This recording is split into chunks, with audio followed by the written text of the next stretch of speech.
John Valentino with John and Bob's here at a really interesting project that we want to show to you. It's on the third floor of a hospital cancer center, and you'll see that it's adjacent to a lot of full-length windows, and the idea is that the patients undergoing treatment for cancer will be looking out at this garden. And in order to build a garden on the third floor, obviously we've got to build containers. So we built these containers out of Corten steel.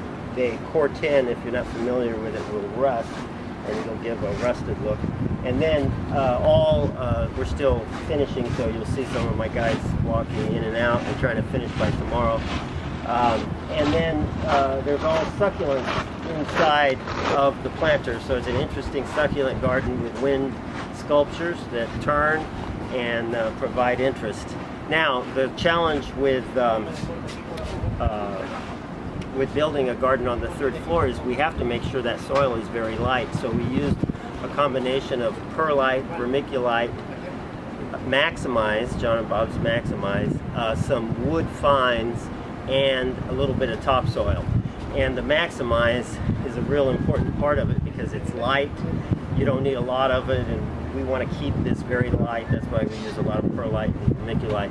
And it infuses soil with everything it needs for plants to do well without any kind of harsh nutrients. So it's full of minerals, and it allows the soil to create its own macronutrients and micronutrients.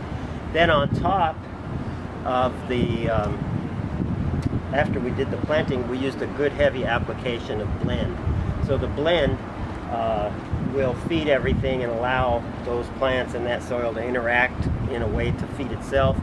It's also light, and that's the neat thing about using blend in containers. You know how sometimes if you're growing vegetables in containers, you're supposed to rotate the crops because they mine that imported soil of all its nutrients, and you can't grow, for instance, tomatoes in the same soil twice. When you use blend, you can grow the same thing over and over, and we'll apply blend as a maintenance option here every 6 months, and these plants will thrive even though it's artificial soil. So that's the concept. Very light soil, full of Maximize and blend. Easy to grow plants with a drip irrigation system. Should be very much self-sufficient and low maintenance, and attractive for people to look out on. In addition to the succulents, there's little ollies in the big round planters. Some of the big round planters are still empty, but there's little ollies. Everything here is really low water, using many different varieties of agave and different grasses like Cislaria, and a lot of real interesting plants in